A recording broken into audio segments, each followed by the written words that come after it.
Por favor, no ignores este mensaje. Dios tiene algo importante que decirte.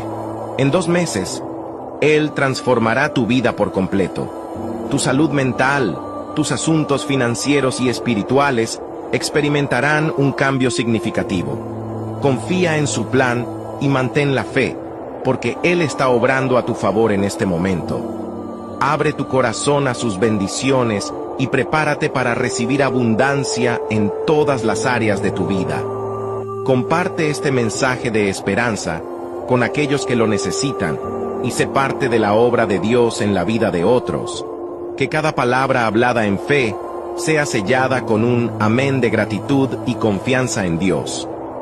Comenta cómo esperas que Dios transforme tu vida en los próximos 2 meses y comparte esta promesa con tus seres queridos.